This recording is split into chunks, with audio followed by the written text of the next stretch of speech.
Aduteenya jalqabaatiin ummanni Oromoo garee faannoo deeggaraa jiraachuu qondaalli olaanaan faannoo ifatti dubbatan. Wallaggatti ajjeechaa jumlaa raawwachaa akka jiran Asiras Maaradaamtee erga Jawaar Mohaammed namni kun mootummaa waliin akka hojjetu ibsee booda arra miidiyaalee garaagaraa irratti deebii laateera. Jawaarni sobaas jedheera Asiras Maaradaamtee. Jawaariif deebi'ii faannoo bal'inaan dhageessu. Oduu biraatiin Itoophiyaan laga Abbayyaa misoomsuudhaaf hayyama qaama kamiyyuu akka hin barbaanne ibsite.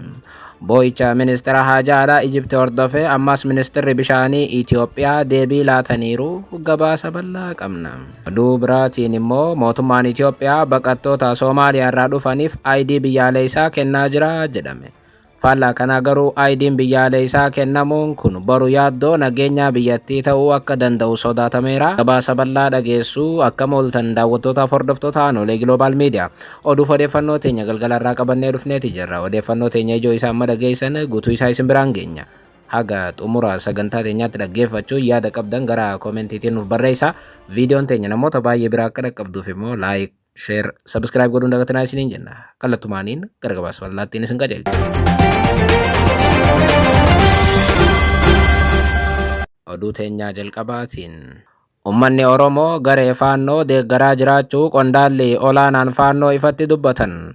Wallaggatti ajjeechaa jumlaa raawwachaa kan jiran Asiras Maaradaamtee erga Jawaar Mohaammed namni kun mootummaa waliin akka hojjetu ibsee booda deebi'ii laateera. Jawaarni sobaas jedheera. Haaluma kanaan dubbi himaan garee finxaaleeyyii Amaaraa faannoo Asiras Maaradaamtee himannaa Oromoof namni siyaasaa obbo Jawaar Mohaammed isaan irratti dhiyeessaa jiru wal qabatee miidiyaalee sadii irratti arra hatattamaan deebii laataniiru. Tibbanaa namni kun mootummaa waliin akka hojjetuuf mootummaadhaan ajajamee Wallaggatti uummata Oromoo akka ajjeesaa jirutti himannaan dhiyaachaa tureera. Akkuma beekamu hangar guuteef gidda ayyaana keessatti ajjeechaan jumlaa tibbana garee faannootiin raawwatamaa ture. Kana hordofeeti himannaanis faannoo irratti kan jabaate. Dhimma kana irratti guyyaa har'aa akkuma jenne Asiras Maaradaamtee miidiyaalee sadii irratti deebii laateera. Gaaffiif deebii inni godhe keessaa kan Itiyoo Niwus irratti dubbatan yoo ilaalle dhimma tumsa cimdoo irratti ummanni shakkii qabaachuu kan gaafatame namni kun cimdoon waan ummanni Amaaraatiif akkasumas ammoo Tigraay jaallatee fi nuti itti seenneedha jedhan. Keessumaa TPLF mootummaa waliin marii gaggeessaa jira isa jedhamu irrattis deebii kennaniin amma wanti hubatamuu qabu ummanni miidhame akka sirna kana buqqaafnuuf nu gaafate nuti TPLF wajjin akkasumas ammoo waraana bilisummaa Oromoo waliin walitti hidhamne jedhan. TPLF mariin inni ammatti mootummaa waliin gaggeessaa jiru akka hin jirre kan dubbatan qondaalli faannoo kun odeeffannoon akkasii sobaa jedhaniiru. Immoo qaama barbaanne waliin nuti ammatti cimdoo uumne hojjechuudhaaf nama tokkollee mirga hin gaafannu ka jedhan Asiras Maaradaamtee immoo dhugaan jiru diina waloo qabaachuu hubachuun gaariidha jedhaniiru. Hundi filannoodha kan jedhan Asiras Maaradaamtee nutis filannee cimdootti dabalamne jedhan. TPLF waliin waan irratti wal dhabnu yoo qabaannellee Geetaachoo Raddaatu Abiyyi Ahmad waliin amma jiraachuu dagachuun gaarii miti jedhan. Qondaalli faannoo sodaawwan TPLF itti dabalamuun qabu nutis ni fudhanna akka jedhan Asiras Maaradaamtee garuu akkuma Jawaar Mohaammed callisanii cimdoo mormuun fudhatama hin qabu jedhan. Haalli amma Jawaar Mohaammed itti deemaa jiru sirna kanaaf yeroo kennuu fakkaata akka jedhan Asiras Maaradaamtee amma uummanni ka gaafataa jiru dafa Abiyyi Ahmad dhabamsiisaadha kanaaf nutis tumsa ijaarrannee jedhan. Wanti gurbaan sun jedhu yookaan Jawaar Mohaammed jedhu ammatti yookaan himannaawwan inni dhiyeessu hundi faallaa uummataa deemaa jiras jedhan Asiras Maaradaamtee. Jawaar Mohaammed cimdoo keessatti affeerameera kan jedhame gaafatame Asiras Maaradaamtee dhimma kana kallattiidhaan quba hin qabu jedhan. Immoo jedhan Asiras Maaradaamtee waraanni bilisummaa Oromoo cimdootti dabalamuu akka quba qaban ibsuun waboon ofiif fedhee nutti dabalameera jedhan. Kanaan ala wanti amma Jawaar Mohaammed nurratti odeessaa jiru cimdoo waliin wal qabachuuf dhiisuu isaa wanti isaan quba qaban akka hin jirres dubbatan. ለዚህ ጉዳይ ቀጥተኛ መረጃ የለኝም። ምንድነው ግን በተጨባጭ ለምሳሌ ስለ ትብብር ስናነሳ የኦላ አመራሮችን ማንሳት ትችላለህ። እንግዲህ በአንድም በሌላ ምክንያት የነሱ ፈቃድ ስለሌለበት ስማቸውን ለመጥቀስ እቸገራለሁ እንጂ መሬት ላይ ተጋድሎ ያደረገ ያለው አመራርና ሰራዊት ከሌላው ኃይል ጋር መተባበር እንዳለበት አምኖበት የሂደቱ አካል ሆኗል። እንግዲህ ውጤቱ ገና ባይጠናቀቅም ማለት ነው። ገመብራቲን ጋፊ ጀባን ገሬ ፋኖ ወለጋ ከን ጃሬ አብይ አህመድ ኢሳ ጀዱፊስ ዴቢ ከነኒሩም አኩማ ጀልቀበረት ቱቁፍ ያለ ጀዋር መሐመድ ደበለቴ ገሬ ፋኖ ወለጋ ከን ቢዛሞ ጀደሙ ሰነ ሞቱማን አከ ጃሬት ኢብሰሜረም ያ ከሌ ኢሳሞ ሚዲያ ቶኮ ጉባት ዲያቴ ጀዋር መሐመድ ገሬ ፋኖ ሰነ ከን ጃሬ ጉቱማቲ ሞቱማ ተኡ ረጋሌ ዱዴሰኒ ዱበተን ዲማ ከነረት አስራስማራ ዳምጤ አረ ዴቢ ከነኒን ኩን ኦዱ ሶባ አዲዳ ጀደን ሰነ ቆፋ ሜቲ አጀቻ ወለጋቲ ወልቀበቴስ ዴቢ ከነኒሩም አኖን ወለጋ ወጋ ሰዲ ዱረ ኢጃራሙ ካኒን አኒ ቤኩዳ ከጀደን አስራስማራ ዳምጤ ገሬን ሱን አማሮታ አችቲ አርገመን ከንሸኔን አጀፍቴ በለይሱዳፍ ከን ኢጃራሜዳ ጀቹን ኢብሰኒ ሂዳኖ ጀራ ከና ወልቀበቴ ዱጋን ጅሩ አሞ ወራነ ስርነ ቀቡ kan amaarota eeguudhaaf achitti ijaarameedha jechuun ibsan. Kanaan ala mootummaan akka hidhachiisetti wanti odeeffamu sobaa jechuun hubachiisan. Gama biraatiin uummata siviilii warra hin ajjeefne jechuudhaan ibsanii warra leenjii sirnaan fudhatee fi gareen faannoo achitti ijaarame kun seenaa hojjechaa kan jiru ta'us dubbatan. Ammatti wanti hundi hubachuu qabu faannoon achitti argamu yookaan wallagga keessatti argamu uummata biraa deeggarsa guddaa qaba ka jedhan Asrasmaara Daamxee inumaa Oromoon faannoo achi jirtu gargaaree bishaaniif nyaata ከናፊ ጅራስ ጀደኒሩም እንደዚህ የሚንቀሳቀስበት በዛ ቦታ ውስጥ በሚንቀሳቀሱበት ጊዜ ሲጠማቸው ውሃ በመስጠት ሲርባቸው ምግብ በመስጠት በተለያየ መንገድ መረጃ በመስጠት ድጋፍ በመስጠት ህዝቡ ከሰራዊታችን ጎን ነው። የኦሮሞም ህዝብ የአማራም ህዝብ ሌላው በተለያየ ቦታ መድረኮችን ያዘጋጃሉ፣ ህዝብ ይሰበስባሉ። ደበለታን namni ummata nagaa tokko ajjeese yookaan immoo faannoon nama tokko kan ajjeesu yoo ta'e tarkaanfiin irratti fudhatamaas jedhan.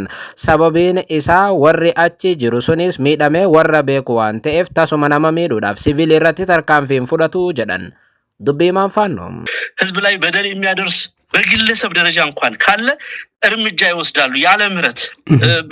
በዚህ ነገር በሙሉ እርግጠኝነት የምገልጽልህ ሌላ አካባቢ ካለው የፋኖ እንቅስቃሴ በተለየ ሁኔታ ዲሲፕሊን የሆነ በተለይ መበደልን መጠቃትን ሂመና ጀዋር ሞቱማን ኩን ገሬወን ሂዳታን ሄዱ ሂዳቺሳ ጅረ ጀዱ ፋኖ ወሊፍኒ ገላ ከጀደን Asrasmaara Daamxee ገሩ ፋኖ ቢዛሞ አማ ከነ ሞቱማን አከ ሂዳቺሴት ሂመናን ኢኒ ዲየሱ ሶባ አዲዳ ጀደኒሩም ሌላ በኩል ደግሞ ሸማቂዎችን በመፈልፈል አገሩን እያተራመሰ መቆየት የሚፈልግ ኃይል ነው።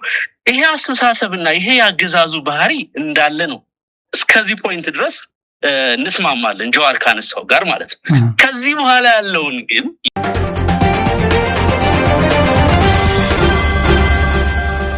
ኦዶ ብራቲን ኢትዮጵያን bishaan laga Abbayyaa misoomsuudhaaf hayyama qaama kamiyyuu akka hin barbaanne ibsite. Boo'icha ministeera haajaa alaa Ijipti hordofee ammallee ministeerri bishaanii Itoophiyaa deebii laateera. Haaluma kanaan Itoophiyaan qabeenya bishaanii isii misoomsuudhaaf hayyama biyya kamiyyuu akka hin barbaanne ministeerri bishaaniif inerjii Itoophiyaa Injiinar Habtaamuu Ittafaa ibsaniiru. Waamicha bulchiinsa waliin hidha guddicha haaromsa Itoophiyaa ilaalchisee dhiyaate fudhatama kan qabu miti jechuunis kuffisan. Injiinarichi Habtaamuun yaada kana kan kennan afgaaffii addaa miidiyaa mootummaa The Pulse of Africa waliin taasisanii yoo ta'u, Itoophiyaan biyya walabaa ta'uu isheetii fi faayidaa biyyaalessaa ishee irratti hundaa'uudhaan qabeenya bishaanii isii misoomsuu akka itti fuftu dubbataniiru. Hidha haaromsaa akka fakkeenyaatti kan kaasan ministeerichi Itoophiyaan hidha kana kan ijaarte biyyoota biraa irraa hayyama malee ta'uu fi gara fuula duraattis sulula laggeen biroo keessatti qabeenya jiru misoomsuudhaaf yoo murteessite kanuma bifa wal fakkaatuun ni raawwatti jedhaniiru.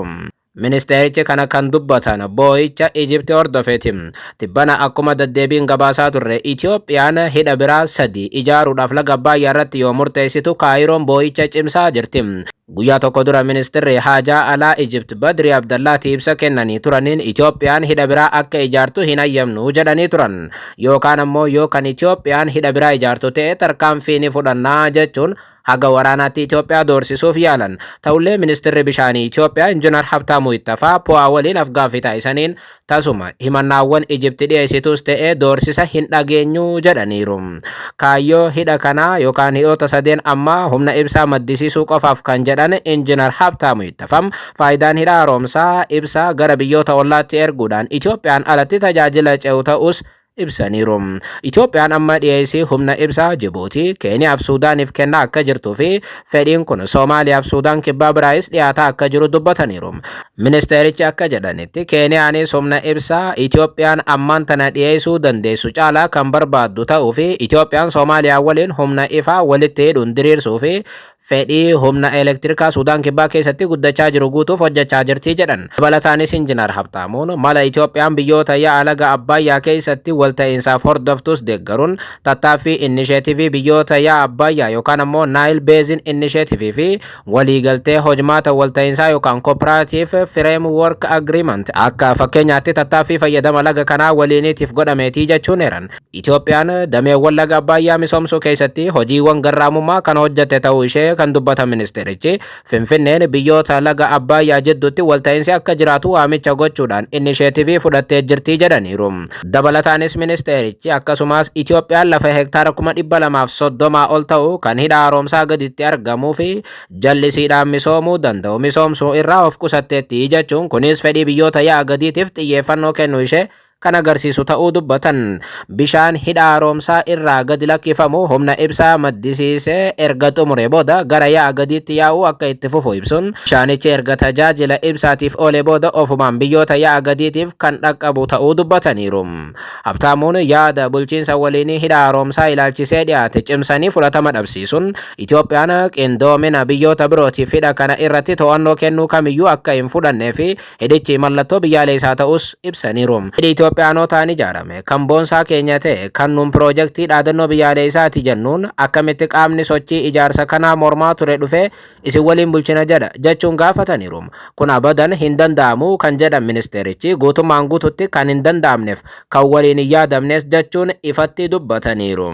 How comes the dam that has been built by Ethiopians that has been our proud and we say a national pride project, someone who has been opposing the development come and say we will manage together? It is impossible, totally impossible, unthinkable by the way. Ministeerichi itti dabaluudhaan akkas jedhan biyyoonni yaa'a laga Abbayyaa Itoophiyaan qabeenya bishaanii isii misoomsuu irraa dhorkuu yaaluu qofa osoo hin taane kanaa mannaa mari'achuu fi wal ta'uu qofa irratti akka xiyyeeffatan gaafataniiru. Guyyaa tokko dura Al-Arabiyaa irratti kan dubbatan Badirii Abdallaati Itoophiyaan waliigaltee dirqisiisaa akka fudhattu ammaas ni hojjannaa jedhanii turan. Haa ta'u malee waliin bulchuu irratti Itoophiyaan waliigaltee dirqisiisaa tasuma akka hin fudhanne ministeerri Itoophiyaas deebii cimaa kennanii hubachiisan.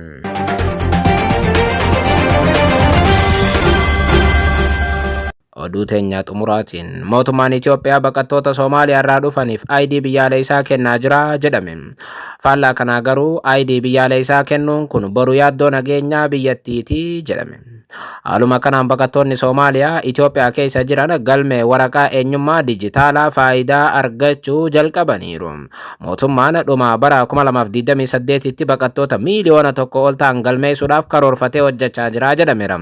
Akka gabaasni Itoophiyaa ba'ee jedhutti baqattoonni Soomaaliyaa sababa lola Al-Shabaab waliin qe'ee fi ardaa isaaniirraa buqqa'uun Itoophiyaa keessatti argaman waraqaa eenyummaa biyyaalessaa kan dijitaalaa faayidaa argachuu jalqabaniiru. Waraqaan eenyummaa kun baqattoonni mirga bilisaan socho'uu, tajaajila fayyaa argachuu, barnootaaf carraa hojii akka argatan kan dandeessisudha. Akka gabaasni miidiyaa warra Faransaay France 24 ifoomsetti yoo ta'u waraqaan eenyummaa faayidaa 120 kan kenname yoo ta'u baqattoonni naannoo 400 ta'an immoo adeemsa galmee irratti argamu. Buufata baqattoota Sheder kan daangaa Soomaaliyaatiif Itoophiyaa dhiyeenya irratti argamutti waraqaan eenyummaa kun tajaajila galmee siim kaardii maqaa isaaniitiin galmeessisuu dabalatee tajaajiloota adda addaa argachuudhaaf kan gargaaru ta'uu baqattootaaf ibsamaa jira. Tattaaffii amma jalqabe kana mootummaan haga bara 2028tti baqattoota miiliyoona 1.1 ol galmeessisuudhaaf kaayyeeffatee hojjechaa jira jedhame. Amma garuu gaaffiileen as keessatti gaafatamuu qaban hedduutu jiru. Itoophiyaan ofiifuu uummanni biyyattii waggaatti miiliyoonaan dabalaa yeroo jirutti bakka irra qubatu uummanni biyyattii lafaa fi bakkoota kaan irratti osoo wal dhabaa jiru amma Soomaalota fidanii ID biyyaalessaa jara kanaaf kennuun balaa biraa dabaluu danda'a jedhameera. Namni tokko ID biyyaalessaa argateera jechuun lammii Itoophiyaa ta'eera akka jechuuti. Namoonni amma kaampii keessa jiran kun waggoota booda gara lafa irra qubataniitti socho'uu barbaadu. Lafa qonnaa fa'aa barbaaduudhaaf yaaliin taasisu. Haalli kun garuu adeemsa keessa hawaasa naannoo sana jiraatan waliin walitti bu'iinsa biraa uumuu danda'an yaaddoo uummattoota Itoophiyaati. Kana qofaa miti. ID biyyaalessaa kennuu kanaan wal qabatee yaaddoon nageenyaa biyyattis yeroo kamuu caalaa dabalaa jira. Baqattoonni Soomaaliyaa irraa dhufaniif waraqaa eenyummaa ID biyyaalessaa kennuun miidhaa mataa isaa qaba jedhameera. Itoophiyaa keessatti dhimmi kun falmii guddaa fi yaaddoo nageenyaa guyyaa guyyaan dabalaa jira. Akkuma fakkeenyaatti yoo ilaalle ID biyyaalessaa namni tokko yoo argate finxaaleeyyii akka Alshabaab eenyummaa seeraa kana fayyadamanii biyya keessa socho'uudhaaf carraa argachuu danda'u jedhameera. Kun ammoo nageenya Itoophiyaa keessumaa garee Itoophiyaa irratti xiyyeeffatee haleellaa raawwachuu danda'uuf karaa saaquu akka danda'uutti sodaa biraati. Baqattoota jala daatanii balaa boru dhufuuf gaafatamaan eenyu kan jedhu garuu mootummaan Itoophiyaa waan xiinxale hin fakkaatu jedhame. Halkan gaarii.